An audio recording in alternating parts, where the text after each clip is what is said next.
Yamaha Aerox. Motor sport. Bukan yang ini. Aerox tapi yang ini nih guys. Yamaha Aerox yang sukses bikin remaja-remaja ngamuk, dobrak, gebrak. Semuanya lah pokoknya yang brutal-brutal lah untuk mendapatkan motor-motor ini nih. Apa sih yang bikin menarik dari motor yang sekarang sudah ada 3 generasi ini, Yamaha Aerox yang merupakan skutik sporty dari Yamaha. Nah, di video kali ini kita bakal bahas lintas generasi dari Aerox. Ya sahabat otomotif kompas.com, seperti yang saya bilang tadi, di video kali ini kita akan bahas 3 generasi dari Yamaha Aerox. Skutik sporty dari Yamaha. Ini kalau yang di sebelah saya udah ada yang paling baru, yang generasi 3. Gak lama baru keluar 2024. Lalu ada Gen 2, ini 2020. Dan sebenarnya dimulai dari sini nih. Ini adalah gen pertama, dia meluncur pertama kali di 2016 akhir. Sebenarnya ada lagi Aerox yang bisa dibilang terlupakan lah ya. Ada Aerox 2016 juga. 2016 lebih awal, dia cc-nya cuma 125, Aerox 125 LC. Dia lebih kecil, lebih compact, jadi Yamaha nge-brandingnya tetap sebagai skutik sporty, cuman ya karena ukurannya kecil, jadi feel-nya nggak kayak sporty gitu sih. Mungkin itu alasannya juga Yamaha stop menjualnya di tahun 2017 dan melanjutkannya dengan Aerox yang 155 ini. Jadi memang secara fundamental Yamaha Aerox itu ya sebagai skutik sporty, balik lagi. Desainnya sporty, harus lampu depannya kan sporty, desain kalau dilihat dari sampingnya tuh sporty banget, jok belakangnya tinggi jadi memberi kesan kayak single seat gitu. Lalu ban depan belakangnya juga gambot, dan gak lupa mesinnya juga berperforma tinggi. Dia memakai 155 cc dengan variable valve actuation. Nah, mulai sekarang bagian pembahasannya nih intinya. Kita mulai dari bagian depan, desain bagian depan. Jadi Aerox Gen 321. Nah, ini kita mulai dari Gen 1 dulu yang memulai segalanya. Bisa dilihat emang desainnya sporty banget sih. Nggak usah dipungkiri lagi sih. Saya dulu juga sebagai pengguna NMAX ngeliat Aerox waktu pertama kali muncul juga emang kelihatan keren sih, sporty. Ini lampunya sudah LED. Terus ini sennya tapi sayangnya masih bohlam ya. Di bagian bawah sini. Ini dari stang ke bagian depan ini kan jaraknya jauh ya, jadi kelihatan memberi kesan besar gitu motornya. Jadi ya kayak fairing ya kurang lebih ya. Jadi kan agak maju gitu posisinya. Lalu untuk kaki-kaki juga sebenarnya masih sama ya. Untuk generasi 1, 2, 3 nggak ada perubahan sama sekali. Bentuk velgnya juga masih sama nih. Ukurannya juga masih ring 14. Kalau untuk kaki-kaki kayak kita ke depannya nanti nggak usah bahas lagi kali ya. Karena ya nggak ada perubahan sama sekali. Sama juga kayak spionnya. Spionnya juga sama. Hand gripnya juga sama. Banyak common part yang nggak berubah dari Gen 1 sampai generasi ke-3. Lalu untuk generasi kedua ya bisa bilang upgrade lah ya, karena untuk penerangan bagian depannya ukurannya lebih besar. Tapi sayangnya tetap ohlam sih di samping sini sih. Tapi overall desainnya sama ya. Dari stang ke depan nih jaraknya agak jauh, jadi memberi kesan yang agak lapang gitu ya. Gede, kelihatan gede motornya. Lalu untuk yang ketiga nih, baru kerasa banget upgrade untuk penerangannya, karena walaupun sama masih menggunakan teknologi LED, tapi sennya berubah menjadi satu ya. Dia di atas sennya, tapi lampu utama ini sekarang udah proyektor. Jadi kalau terang sudah pasti terang, bisa lebih fokus lagi kan penerangannya. Tapi ya tetap overall desainnya bagian dari stang ke depan ini tetap dikasih jarak agak, jadi memberi kesan agak kayak motor sport gitu deh. Dan di generasi ketiga ini sebenarnya ada yang berubah di kaki-kaki, terutama di suspensinya, karena di suspensi yang generasi ketiga ini sudah menggunakan punya NMAX. Jadi suspensi depannya lebih besar lagi dibanding generasi kedua dan generasi pertama, lalu memberikan rasa berkendara yang lebih optimal tentunya.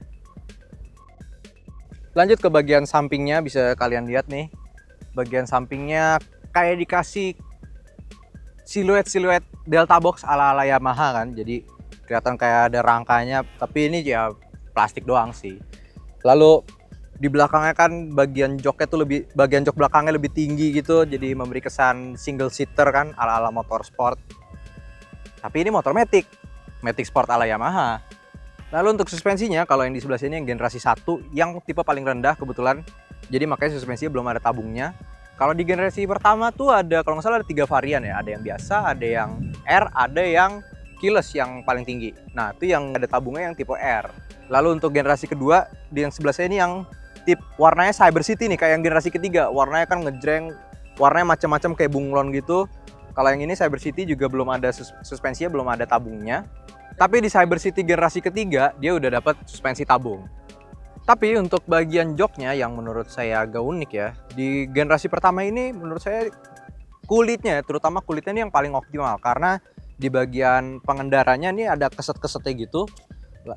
Di belakangnya baru yang halus, tapi di Aerox generasi kedua dan generasi ketiga ini absen ya model jok kayak gini. Padahal menurut saya itu membantu banget karena memang salah satu keluhannya adalah joknya yang licin nih, apalagi kan posisi duduknya juga agak nungging dikit ya, agak tinggi. Kalau misalnya kita ngerem agak mendadak pasti agak maju dikit.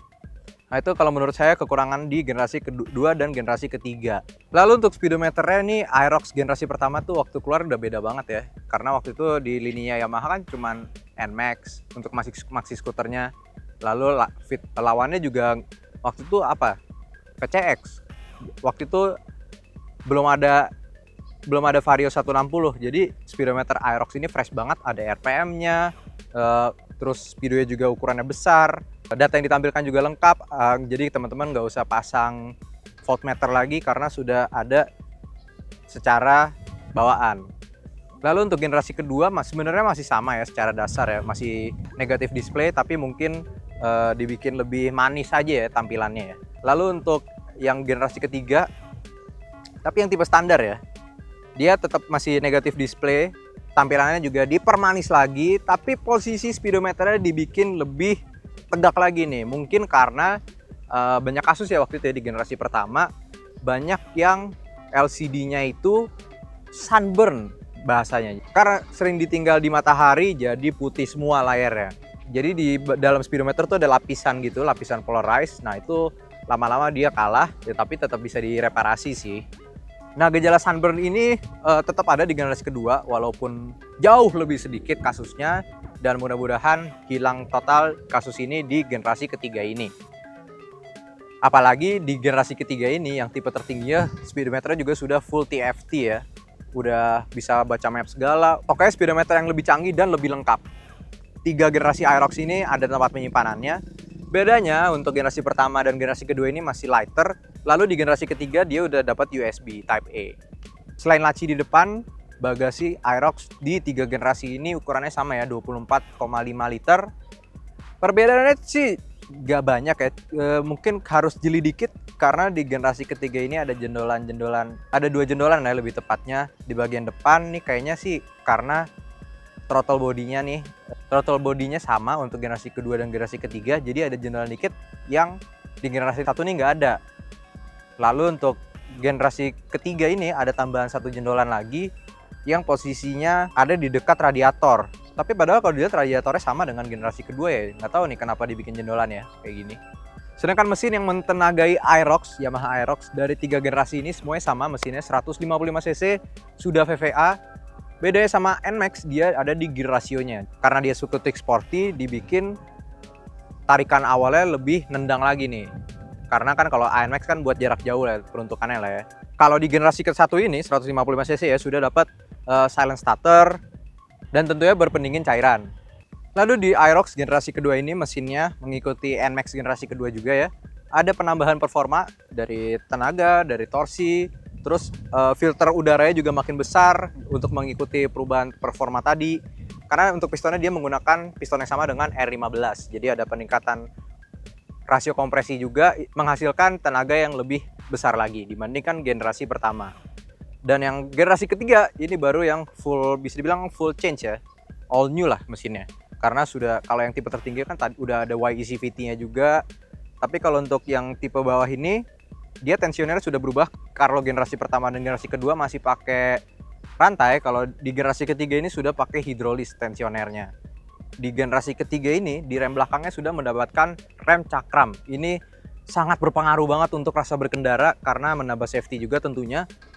Tapi sebenarnya nggak usah khawatir juga untuk teman-teman yang punya Aerox generasi kedua dan generasi ke-1, karena sebenarnya bisa ditinggal plug and play aja sih kalau beli part-partnya. Contoh kalian harus yang pasti ganti velg, karena di velgnya ada cakramnya, lalu ganti arem, lalu ganti master rem. Ya banyak sih, tapi untuk memberikan kesan rasa berkendara yang berbeda tetap bisa diraih kalau kalian punya Aerox generasi kedua dan generasi pertama. Sedangkan untuk bagian belakangnya, 3 generasi Aerox ini desainnya mirip-mirip lah, lancip-lancip gitu. Karena sporty ya tadi balik lagi. lampu belakangnya kalau generasi ke-1 dan generasi kedua tuh masih horizontal, sedangkan generasi ketiga ini lampunya vertikal dan modelnya mirip-mirip dengan Yamaha motorsportnya nih, Yamaha R1, R6, R9, menambah kesan yang lebih sporty lagi khusus generasi ketiga. Untuk ketiganya lampu sennya model terpisah, tapi yang LED hanya ada di generasi ketiga. Lalu untuk rasa berkendaranya, Yamaha Aerox ini sukses ya, konsisten rasa berkendaranya. Kalau berdasarkan testimoni penggunanya juga ya, karena ini kan kita juga pinjam punya owner dari Aerox juga. Jadi rasa berkendara yang sudah pasti sporty kan, karena posisi duduknya juga, terus stangnya juga posisinya rendah, dan terutama yang Gen 3 ini katanya posisi berkendaranya, stangnya terutama lebih rendah dibanding Gen 2 dan Gen 1. Tapi untuk suspensi, walaupun ada pembaruan di generasi ketiga ini, rasanya sama ya untuk semuanya, apalagi suspensi belakangnya. Semuanya rasanya tetap keras, lebih ke reboundnya ya. Jadi suspensinya tuh kalau dilihat main, cuman mungkin meredamnya kurang optimal aja ya. Jadi cepat gitu baliknya, jadi menimbulkan sensasi suspensi yang keras itu. Dan rasanya pun sama untuk yang pakai subtank maupun yang tidak pakai subtank. Tapi mungkin suspensi yang keras tadi juga bisa kita hubungkan dengan performanya dia ya, karena Scutic Sporty dia juga pakai rasio giginya juga yang lebih cepet ya naik RPM-nya, jadi ala-ala sport. Di semua generasi Aerox tarikannya sama ya, cepet banget akselerasinya, apalagi yang di generasi ketiga ini nih yang udah pakai teknologi YECVT. Itu dengan YECVT tadi bisa mengenhance lagi rasa berkendaranya, kita bisa tinggal pencet aja mau plus atau minus dari rasio roller virtual lah, bisa dibilang roller virtual. Tapi ya rasanya tetap sama aja sih kalau kita membandingkan yang tipe yang biasa yang non YECVT. Dan untuk konsumsi bahan bakarnya ini juga konsisten juga, bahkan di generasi ketiga ini bisa dibilang juga paling irit berdasarkan pengetesan kita. Dari generasi ke-1 sampai generasi ketiga, untuk yang paling borosnya aja, full to full maupun yang sesuai di speedometer, dia konsumsi BBM-nya bisa mencapai di atas 40 km per liter. Itu untuk ukuran 155 cc ya udah oke lah, udah irit tuh. Sedangkan berdasarkan pengetesan kita yang baru-baru ini kita tes di Aerox generasi ketiga ini, Aerox Alpha, untuk paling irit ya bisa sampai di atas 50 km per liter. Wah, itu bisa beda 10 km per liter loh. Digabungkan dengan kapasitas bensinnya yang mencapai 5,5 liter. Berarti secara hitung-hitungan Aerox ini bisa menempuh jarak sejauh 250 km lebih. Ya udah cukup lah ya untuk Scutic yang sebenarnya orientasinya sporty tapi lebih cocok dipakai untuk di perkotaan. Kalau tadi kita udah bahas positifnya, tetap ada negatifnya dari Yamaha Aerox ini. Terutama yang pertama kali ditemukan di Yamaha Aerox generasi pertama adalah tadi yang sudah saya bahas, speedometernya sunburn. Lalu ada nih, ada di semua generasi Aerox yaitu kode 12, itu kode keramat tuh ya, angka keramatnya Aerox. Jadi ada korsleting di kabelnya Aerox yang menyebabkan motornya error, nggak bisa dinyalain.